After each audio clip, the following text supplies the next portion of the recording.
When I got a big promotion, my husband's brother scoffed, "That's nothing, my achievements will always outshine yours." My husband chuckled, "He's just competitive." I nodded and said, "Then he won't mind a little competition." His smug smile faded as I exposed the one secret he never wanted revealed. So, this happened a few years ago, but it's still one of my favorite moments of pure, calculated revenge. I, 34 female, worked my ass off to get where I am. Late nights, early mornings, extra projects, whatever it took, I did it. And it paid off. I landed a big promotion, one that came with a fat paycheck, better benefits, and, honestly, the kind of job security that makes people breathe a little easier. My husband, Mark 36 male, was over the moon for me. He's always been my biggest supporter. But his older brother, Scott 38 male, not so much. Scott is one of those people. You know the type, the guy who has to be the most successful, the smartest, the best at everything. If you got a raise, he got a bigger one. If you went on a nice vacation, he went on one that was so much better. And the worst part? Most of it was bullshit. After I got my promotion, Mark and I hosted a family dinner at our house. Just a casual get-together, home-cooked food, drinks, lots of laughter. My in-laws were there, along with Scott and his wife. At first, the conversation was normal. My ML was beaming with pride, going on about how inspiring I was, how hard work pays off. My FL, usually a man of few words, even gave me a nod and said, "That's really impressive." And then there was Scott. He leaned back in his chair, took a long sip of his drink, and gave me this smug, condescending smirk. "That's nothing," he said, loud enough for the whole table to hear. "My achievements will always outshine yours." Dead. Silence. Mark tried to laugh it off. "Scott's just competitive," he said, like that made it okay. Scott just smirked at me like he'd won some invisible game. I felt my stomach tighten. I could have let it go. I should have let it go. But I didn't. Instead, I smiled and said, "Then you won't mind a little competition." Scott raised an eyebrow. "What's that supposed to mean?" I just sipped my wine and let the question hang in the air. See, Scott had been lying about his job. For years. He'd built this whole persona around being the most successful in the family. He talked about bonuses, leadership roles, business trips, except none of it was real. 2 years earlier, he got fired from his prestigious finance job. Not laid off. Not downsized. Fired. And I knew exactly why. One of my best friends, Rachel, works in HR at his old company. She told me the real story. Fraud. Not some massive Ponzi scheme, but enough to get him permanently blacklisted in the industry. He'd been caught faking expense reports, pocketing money that wasn't his. He tried to cover it up, but HR wasn't stupid. They fired him on the spot. But here's where it gets really interesting. Instead of admitting what happened, Scott created an entire fake career. He told everyone he got a better job, that he was making more money, that he was climbing the corporate ladder. In reality, he'd been working under the table at a friend's failing car dealership. Not a high-powered executive. Not a top earner. Just a guy selling used cars on a backlit. And he had no idea I knew. I glanced around the table. My MIL was still smiling, completely oblivious. My FIL was slicing into his steak. Scott was sitting there, looking smug, like he had already won whatever imaginary battle was happening in his head. So I tilted my head and said, "Oh, Scott, I actually heard something interesting the other day." He frowned. "Yeah?" I swirled my wine glass. "Ran into someone who works in HR at your old company. They had a lot to say about you." Scott's face twitched. Just for a second. But I caught it. "What the hell are you talking about?" I let out a little laugh, like this was all just so amusing. "I mean, they made it sound like you didn't exactly leave on the best terms." You could hear a pin drop. Mark stiffened beside me. My FIL put his fork down. "My MIL?" She gasped. Scott sat up straighter. "That's not true." I shrugged. "So you weren't let go for, what was it again?" "Oh, submitting fake expense reports?" His face turned red. His wife turned to him, confused. "What is she talking about?" Scott's jaw clenched. "It's complicated."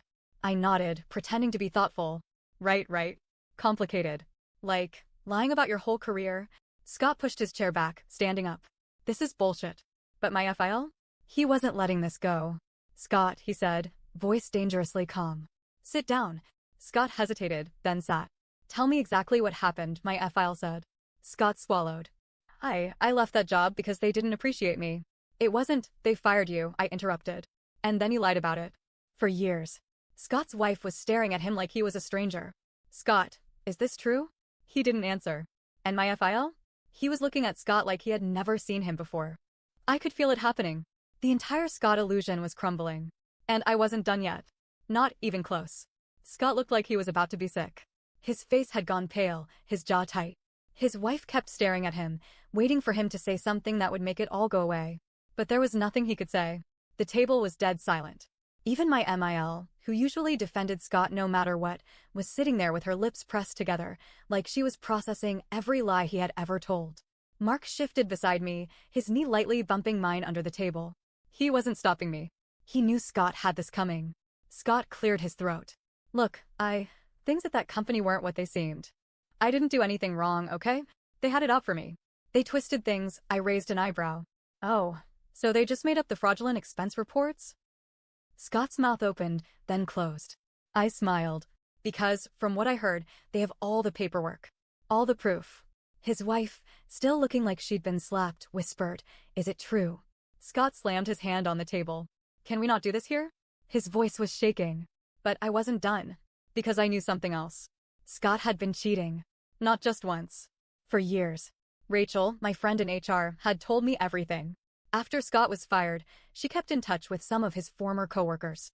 And one of them? A woman named Jessica? She had a lot to say.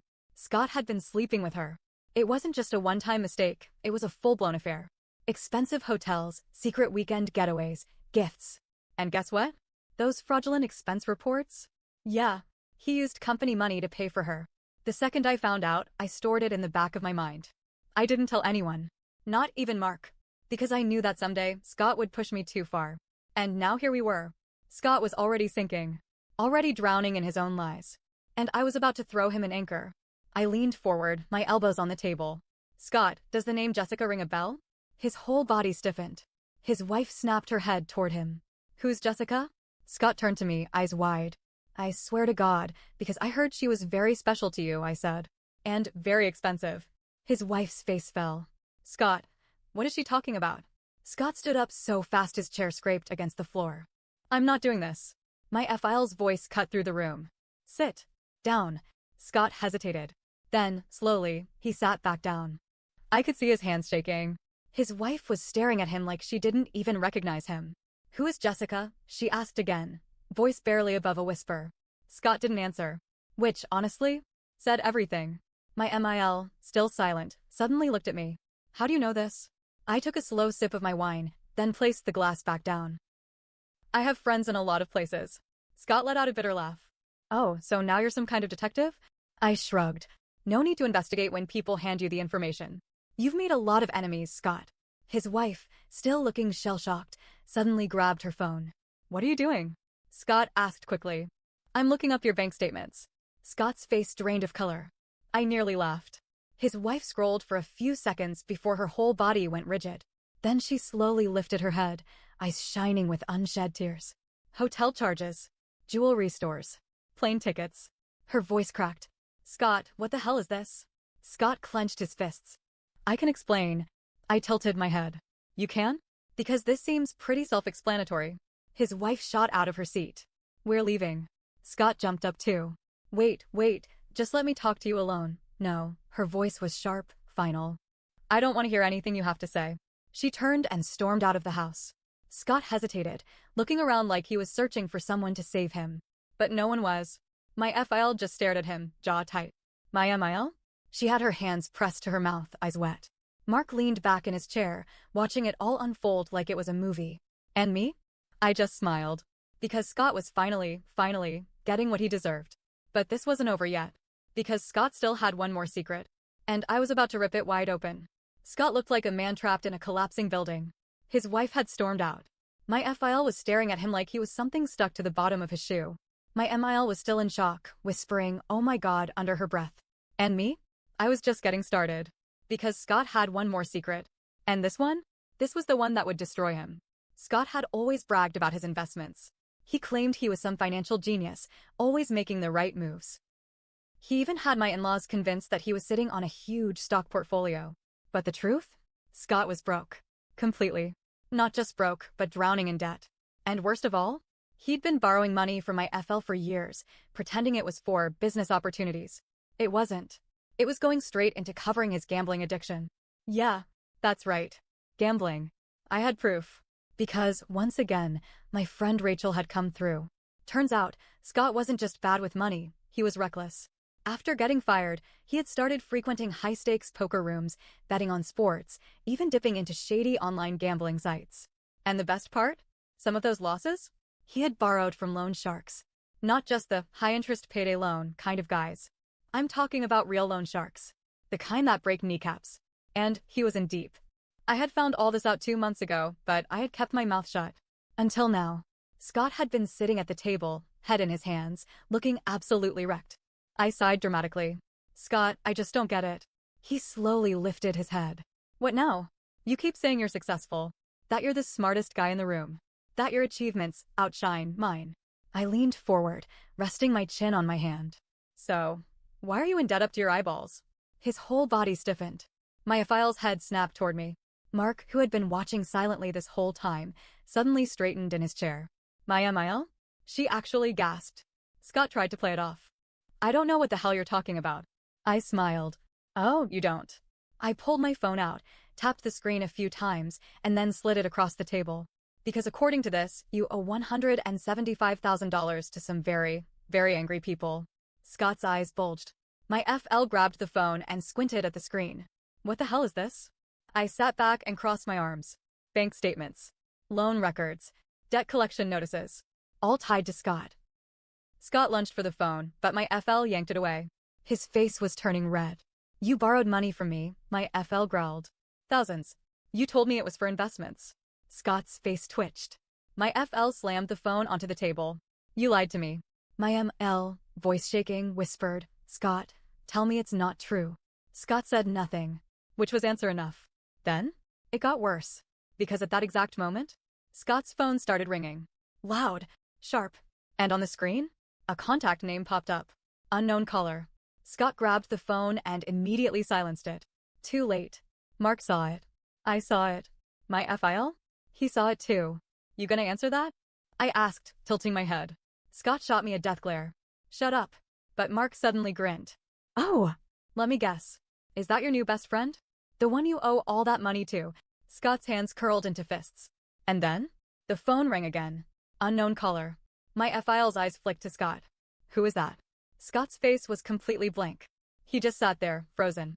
Then, after a long pause, he let out a slow breath. There, business associates, he muttered. I laughed. Oh yeah, business associates.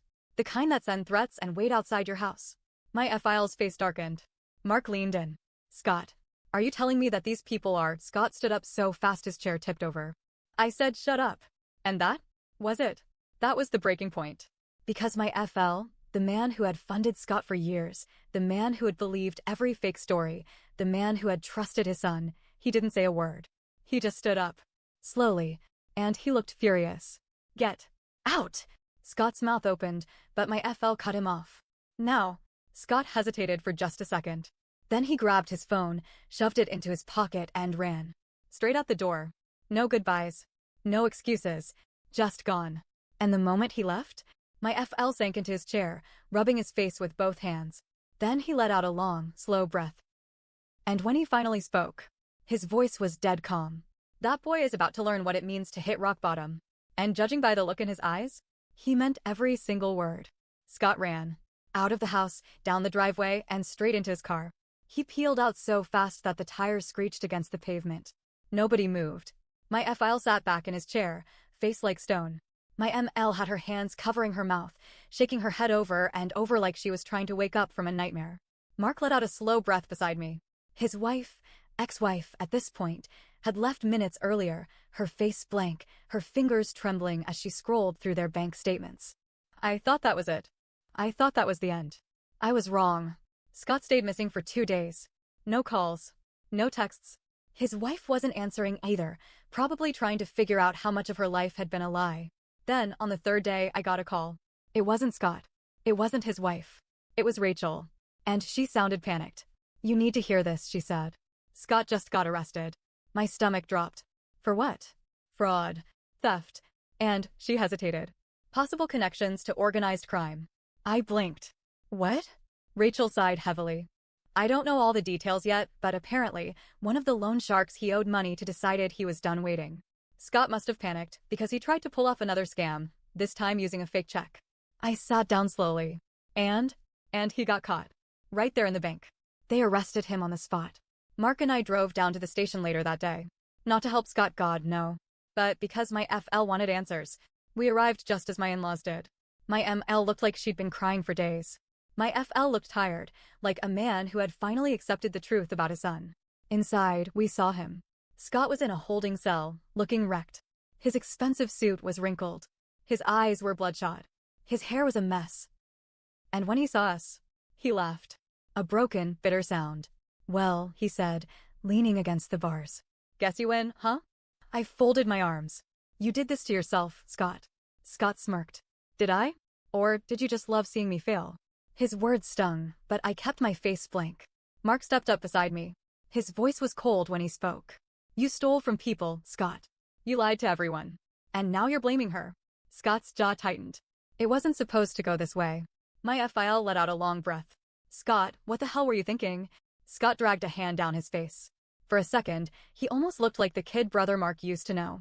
The one who wasn't a complete screw-up. I was trying to fix it, he muttered. Trying to buy time. Mark scoffed. By committing fraud? Again. Scott looked away. Nobody spoke. Finally, my FL cleared his throat. What happens now?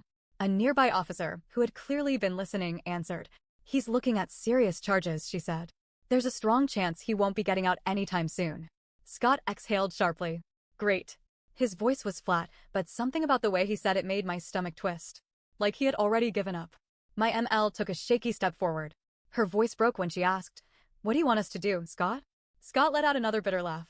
Nothing. Then his eyes met mine. And for the first time, I saw real anger.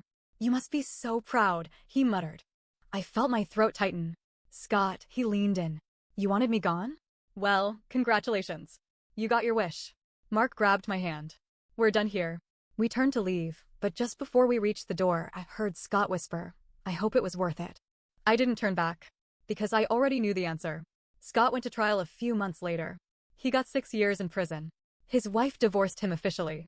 She cut off all contact. My FIL refused to pay for a lawyer. My ML visited him once, but after seeing the broken shell of a man he had become, she never went back. And me? I got another promotion. Mark and I moved into a bigger house. Life got better. But sometimes, late at night, I still hear Scott's voice in my head. I hope it was worth it. And the thing is, it was. Because Scott was never going to change. And now, at least, he couldn't hurt anyone else. Revenge isn't always loud. Sometimes, it's just the quiet satisfaction of watching someone finally face the consequences of their own actions. And Scott? Well, he got exactly what he deserved.